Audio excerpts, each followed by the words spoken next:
now joined with the head coach of Arkansas State, Blake Anderson. If you have a question for Coach Anderson, please dial *1 on your phone at this time. Coach, while we're waiting for questions to get in the queue, would you mind starting us off with a opening statement?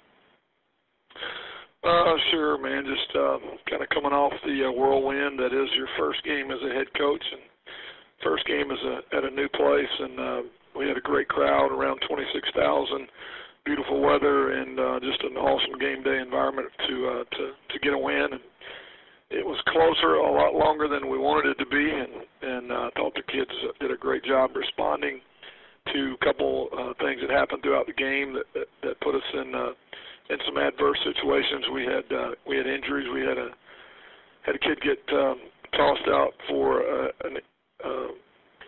targeting foul, and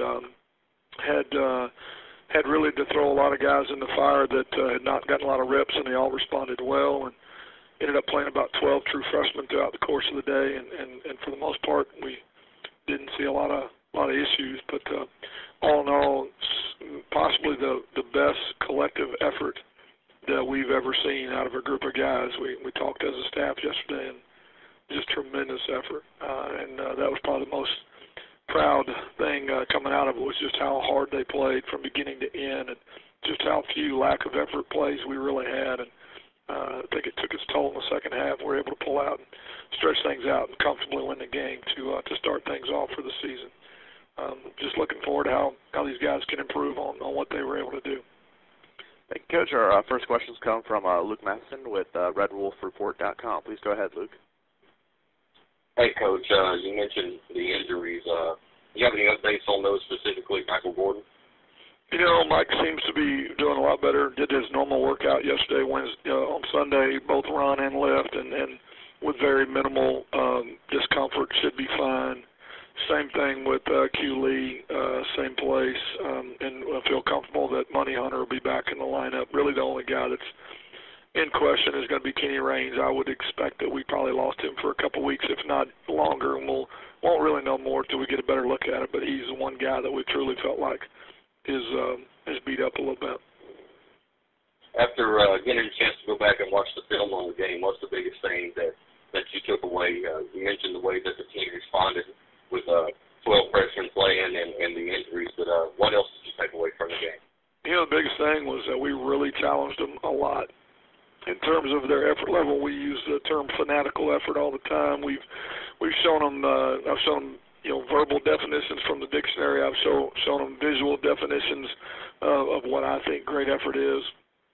We've held them to an extremely high standard during our scrimmages and every day in practice. And we reward and discipline, honestly, on a daily basis for effort and lack of effort. And I thought collectively, and we did as a staff, that's not just me saying it, as a staff, we thought collectively as a team it was the best effort we've ever been around. And that is the one thing that we know we can control, regardless of freshman or senior or anywhere in between, experienced or lack thereof, experience. The effort level is something we can control, and that was what we challenged them with, and it was the biggest surprise and the most rewarding for them to come out and play as hard as they did. You spoke a little bit Saturday after the game about Luke Ferguson. Now he's been the special teams player of the week. What are your thoughts on that? Well, I'm excited for him.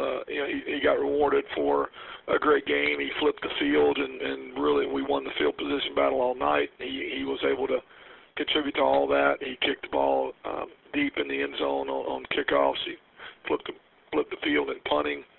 And probably the place that he'd been the most inconsistent was just kicking field goals, and there wasn't any question on it. Any of the ones that he hit, they all were hit solid with way more than enough leg, and just in terms of his consistency and getting him through the uprights, really swung his leg really well and kicked the ball well. So excited for him. I think it builds some confidence for the future and gives everybody confidence in him. And we all knew he was capable and knew he had the leg power to do it. Just wanted to become more consistent, and he's doing that, and he's working extremely hard at it. So I was excited for him to be recognized. Final question. I assume you and your staff got to watch Tennessee last night. What's the biggest thing you guys got to do to prepare for Tennessee?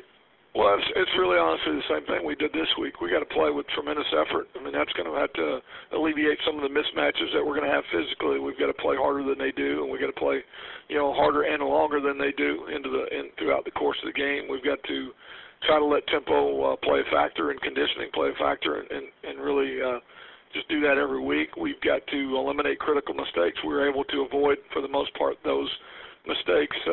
Offensively and defensively, we've got to eliminate the special teams mistakes that we had that would have put us, really behind the chains and in really tough situations against a more talented, physically talented team than we played. So eliminate mistakes, and those are the things that are going to be the same regardless. Every week we're going to do those to have a chance to win. And the talent level picks up, and so we've got to eliminate mistakes and play even harder and build on the things that we did positively this week to have a chance on the road against a really good opponent.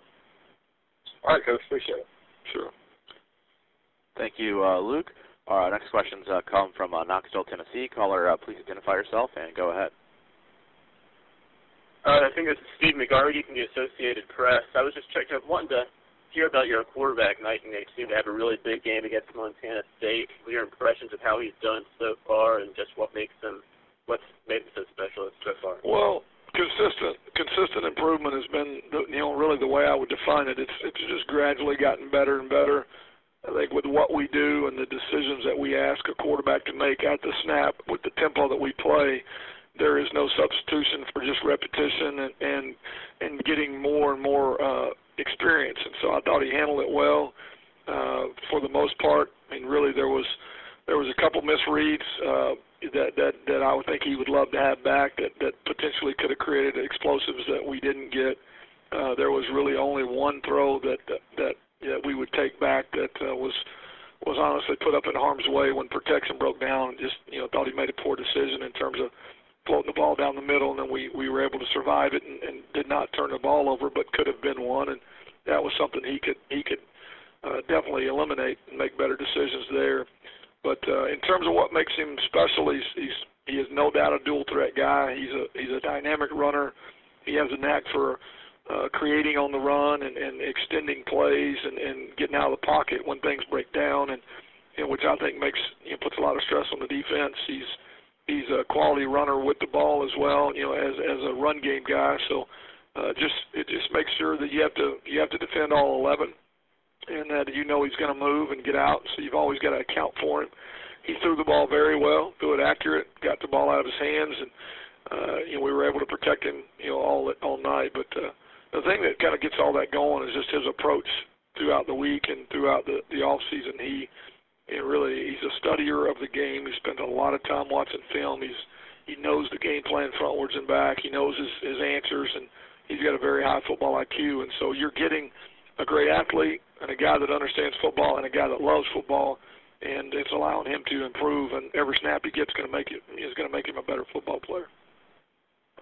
And just one more thing, just your run defense. How's that coming along? I know that was kind of an issue last year before you got there, but less than 2 yards per carry for Montana State Saturday. Just how's that run defense coming along so far? Well, they obviously played well against Montana State, and I thought going into it we thought they had a very solid O-line, just in terms of size and frame, and watching them on tape, thought they'd run the ball well against people, and so we really had a tremendous amount of respect for their running back, Sean Johnson.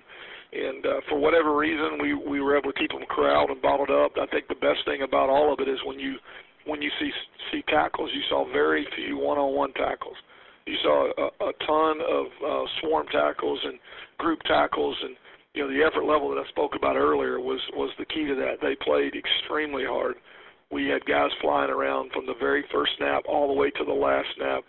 And, so I think that contributes, making a guy miss and having 2 or 3 jerseys get there and not let a play extend and be any longer than it had to be. I mean, that shows, the stats showed really the story. Thank you very much. Thank you, and thank you, Coach. That's all the time we have for you today. We do appreciate it.